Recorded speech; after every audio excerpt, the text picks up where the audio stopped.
Hi guys, it's been so long since I've made a video. I've moved, well, several times in the last year, and yeah, everything's been crazy, but I'm somewhat settled for now.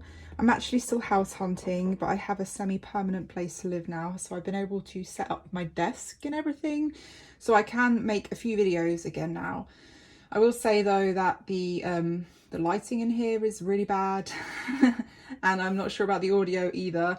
So you will see a lot of shadows and stuff, I'm afraid, from now on.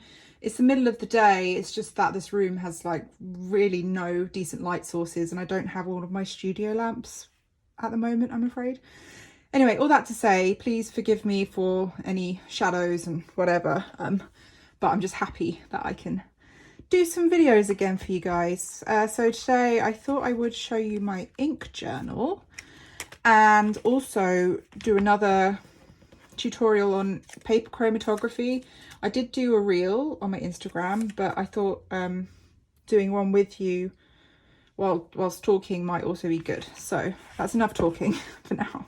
First of all, I'm going to show you my ink journal. So I'm just using an MD paper notebook, an A6 one, because I had it and it's decent paper for showing the properties of fountain pen ink. So that's what I used. I have an out-of-date index because of course I do. I've got more inks than that in it now. It is relatively new. I used to keep just a swatch book of my my inks, which does work obviously, but I just wanted something a little bit more involved. Let me show you my swatch book quickly. I have this still in an old planner. This paper is really fountain pen friendly. It's Nolte paper, so it's not Midori, it's not Tomoe River, but it is still very fountain pen friendly.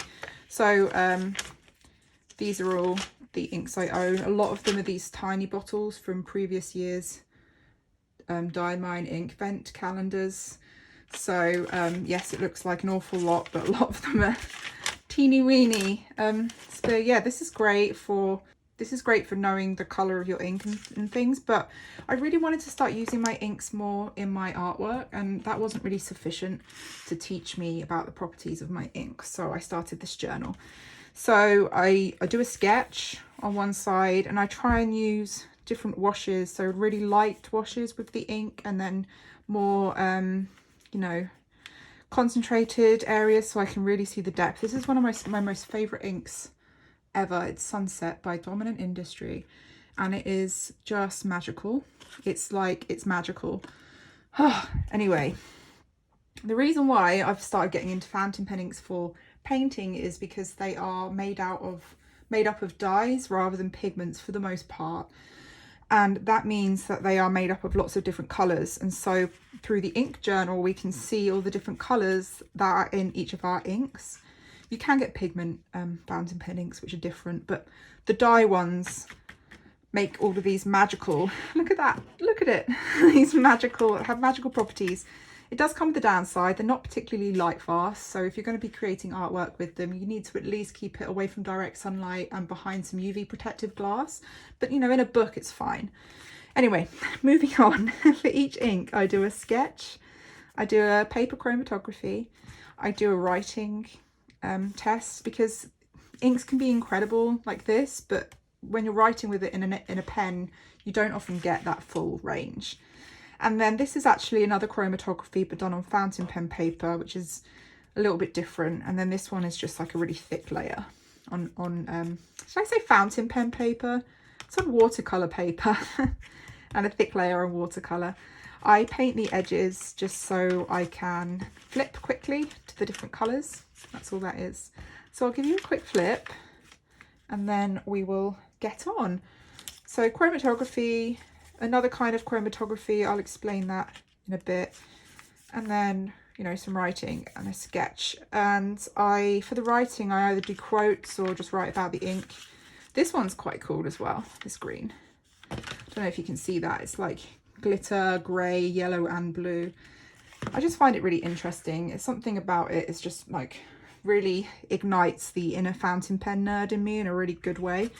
And this one I did on watercolor paper because I wanted to see all of the properties This one is incredible. I tell you what, black inks are some of the best ones for this kind of project, because black inks made out of dyes contain so many colours that you can see on the chroma paper.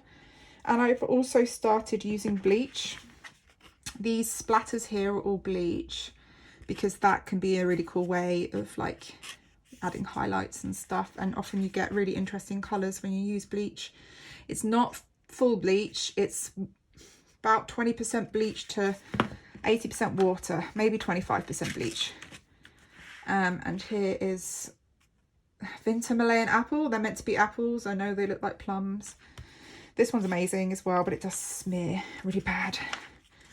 And sometimes they can have not very interesting like chromatography, but they still, you know, water down to these really interesting different colours. This is meant, well, it's supposed to be a cat, but it's totally a dog, isn't it? This one is so sparkly. This is Wearinguel, I Am a Cat.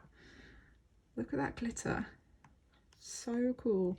It's actually quite boring in terms of chromatography, but it's still interesting to paint with. You get so many variation in depth, so much variation in depth.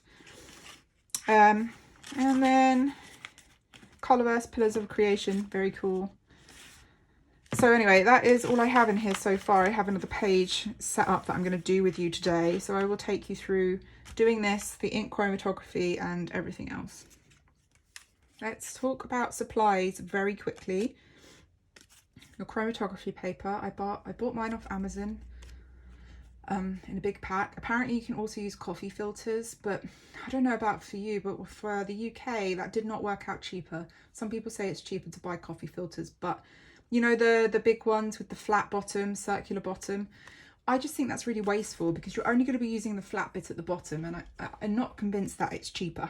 But anyway, that is an alternative. If you have them at home already, then you can probably use them. Anyway, the chromatography paper, a pipette. I use this for my inks because I don't want to be dipping anything into the ink bottle. So I use a pipette and I put the ink into a little dish. This is actually an egg cup thingy, but it's fine. It's perfect for this. It's just a bit wet because I just washed it. So there's that.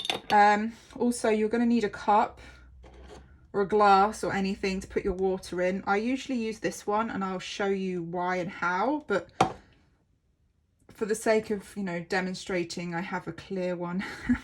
It's easier for you to see into. You might want something to hold your paper in the water, because we're going to be dipping this in the water into our cup. You can obviously hold it, but if your hands aren't that steady, you might want a contraption. So I normally get a bulldog clip the end, and then I put like a pencil or a paintbrush or something through the clip, and I use that to balance it in the cup, and then I don't have to hold it. This doesn't work with the glass I'll be using today, so I'll be holding it, but this is what I usually do, so I don't have to hold it. I'm sure there are other methods. That's what works for me. And then obviously you're going to need your ink. Today I am using Peach Punch by Diamine. I don't have a lot of, how do I put this? It's a really pretty colour, but it's very pastel, and I don't think it's going to have particularly interesting properties, but I hope I'm wrong. You might want some paintbrushes if you're going to be doing some art, and you might want the ink in a pen so you can write with it. I mean, I also use a glass dip pen. I don't know where it is right now, but if I don't have it inked in a pen, I'll just use a dip pen. And then you might like your bleach solution if you want to try that. And finally, you could also use some pieces of thick, slightly textured watercolour paper to do further tests on. I think that's everything. Yes, that's everything. Okay. Oh yeah, I also have some water for washing off my paintbrush. I like to keep these things separate because I don't want to put water into my ink bottle as much as possible. I don't want to contaminate that because I don't want it going mouldy or anything. So, because if you keep ink in the right conditions, it can last for literally like 100 years. So I like to keep it that way. Okay, I'm going to put some of my ink into my little dish. I normally just do like half a pipette. I'll do a little bit more for today. But yeah, you need such little ink. I normally just do like half a pipette's worth and that's it. It does not take a lot. These inks are so strong and rich in colour for the most part that you really don't need a lot to do a lot of things, which is awesome. And then the first thing I normally do is start off the chromatography, because we want to wait for that to dry before we start putting it in water. Normally I use a glass dip pen. Like I said, I can't find it, so I'm just using a really fine paintbrush, and I will be marking my, oh, that one's wet now. I will be marking my sheet about 1.5 centimeters up from the bottom. A bit more. You don't need a lot, but you know, you do want to coat it. Now, if you look up ink chromatography or paper chromatography, they will tell you to wait anywhere from 12 to 24 hours for it to dry fully, and that is the proper way to do it. But if you just want to see what cool colours you're in your inks, you don't really need to wait that long, to be honest. I mean, the longer you wait, the more stubborn this line is going to be, and the less dye that's going to bleed out of it. So I don't like to wait that long. I'm going to wait, I don't know, 10 minutes maybe. And while that's drying, I normally get on with this. So I don't know if I'm going to talk or voice over this bit. I think it's going to be pretty self-explanatory. We'll see.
That's the first layer done. I'm going to let that dry before I try anything else. As suspected, it is kind of boring, this ink. Not boring, it's a beautiful colour. I just mean it doesn't have, to my eye, many interesting chromatography properties, which is what I suspected. But it does have this, it does become really rich and deep when you like really layer it on. And I like that. And I like the way the water pushes it so dramatically. So that's interesting. So while that's drying, I'm just going to put that to the side and we're going to work on our chromatography. Seems really dark in here. I'm so sorry. I hope that the brightness is sufficient. I'm doing my very best here. Let me, hold on. Let me see. Yeah, that's all I've got for now, I'm afraid. Anyway, so like I said, normally I would be doing this, clipping it on, putting a paintbrush or a pencil through, and then putting this in the cup like this. But for now, I'm just going to use my glass so you can see, even though it's a little bit awkward. So basically this usually takes 2 minutes, maybe less, maybe more, depending on the ink and depending on, you know, if you're doing this for science or for fun or both. I just stop when I think it looks good. to be honest. So what you want to do is you need to, this bit needs to be submerged in water up to the ink, but don't submerge the ink. You don't want it to wash off the paper. You want the water to push up this way. And when the water pushes up this way, it will push the ink up with it. And so we don't really want this touching the sides of our container or even getting the ink bit wet. So we just place it in like so. And then we wait.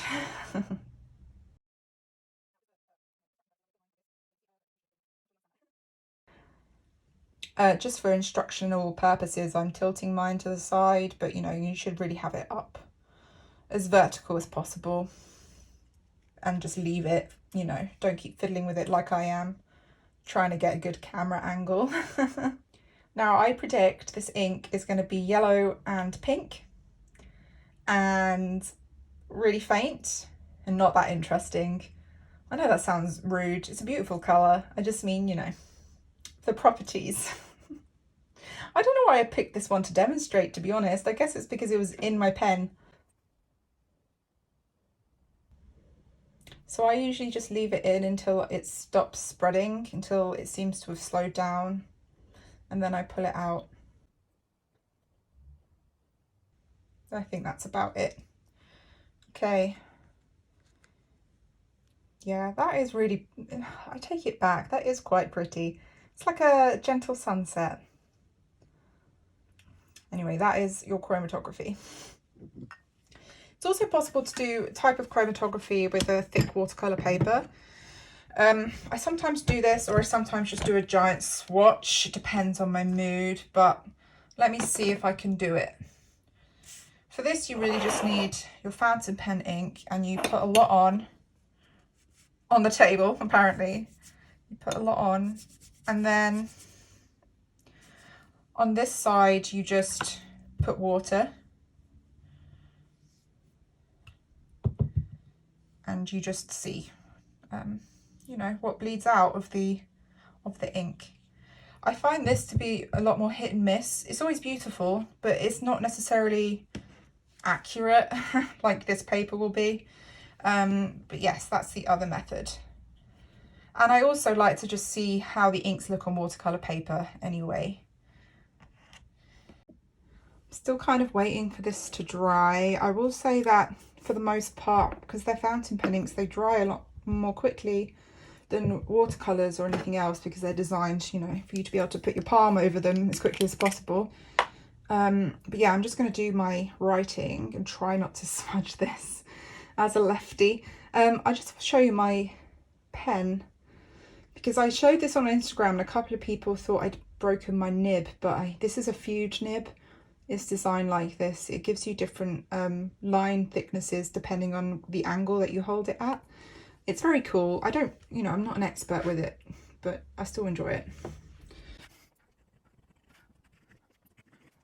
I also note down any properties the ink has. By that I mean shimmer, sheen, shading, and whether it's a pigment ink as opposed to a dye ink. Pigment inks tend to be the ones you find in like archival inks, document inks. They're a different thing. But this ink, I would say, has no sheen, no shimmer, and a small amount of shading. So I would write low shade. I have no interesting thoughts in my brain right now, so I'm going to find a quote from my journal. I won't go into this now, but I actually started a little reading journal in my planner, so I can find a note from here. I know it's off camera. I don't feel like sharing this right now, but trust me, there are notes in here. Also, please forgive my handwriting. It's probably usually better than this. It's just this page is so wet. I'm gonna have to adjust my grip.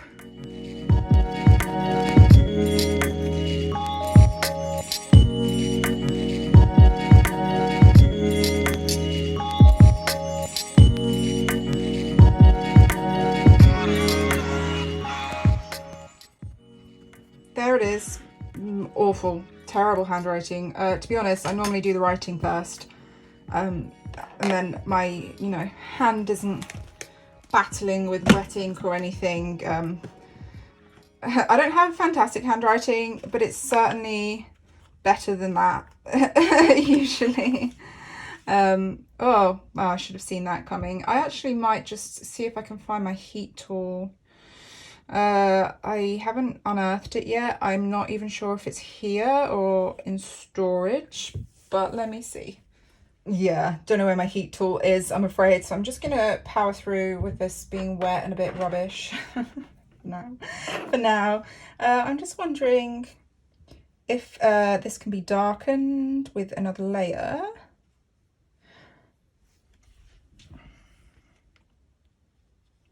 Because it's still wet. I mean, it's going to bleed and shift and move just like watercolor does, obviously. I'm really never bothered about making anything resembling good or finished art in here. I'd rather reserve that for, you know, actual paintings. Okay. I might see this one here looks quite dry, so I might try the bleach on that. I normally, again, have a specific dip pen that I would use for bleach. Don't know where that is either. My life is chaos. So I'm just going to use this paintbrush. It's one I don't care about. I try not to mix them with my other paintbrushes though. So this is now a bleach brush forever. Let's see what it does on these spots here. I apologise for the shaking. I don't have my, whatever it's called anymore. Help me. You know what I mean. What's the thing we put our cameras on? Tripod. Thank you.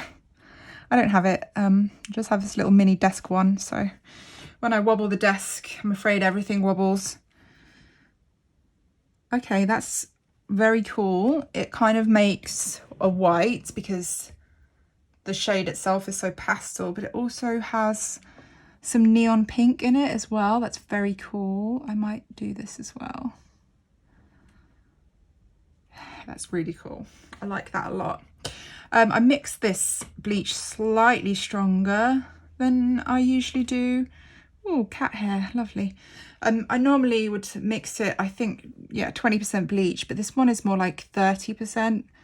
I was just going to see if I liked it better. I'm not sure if I do because it really does eat a lot of the ink to like whiteness. But yeah, it's very cool because with bleach you can, you know, you don't need to use a white pen. You can use bleach. I know it's, you know, not the best chemical in the world, but it's so watered down that I can't really smell it, so it doesn't really bother me. Cool.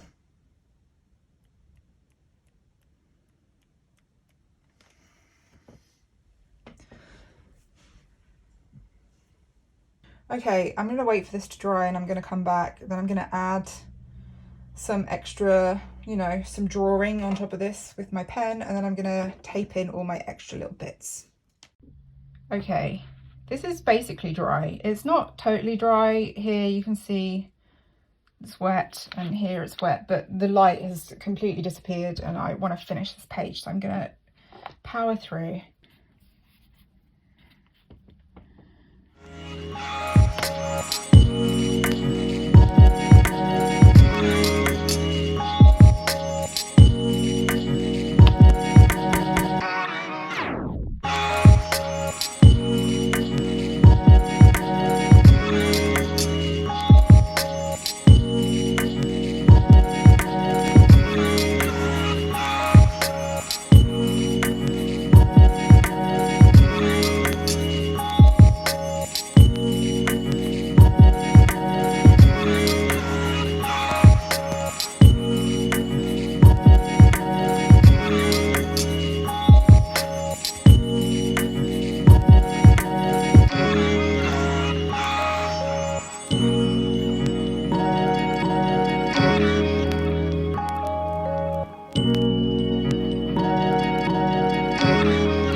I don't really worry about where I tape these things, to be honest. I just do it wherever.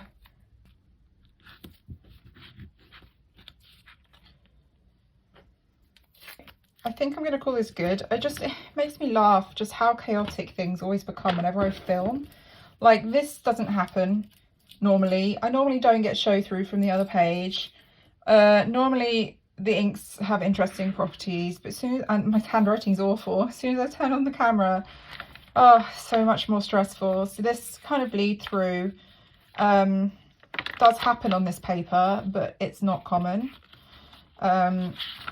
Like to that extreme, and I've used far more powerful inks than that peach one, and I don't get half as much. So something to consider about that ink. It might be that I put so much on the page because it's so pale. Anyway, I'm just going to leave it like this. It's definitely my least favorite page in my book, but it does what I need it to do. I could have outlined these with another pen, but I really like to just use the one colour when I do these, so I know how much that one colour can do for me. None of these have got other colours as the outline, and I'm just going to keep it that way. But yeah, anyway, I hope you found this fun, and I'll see you in the next one. Bye bye.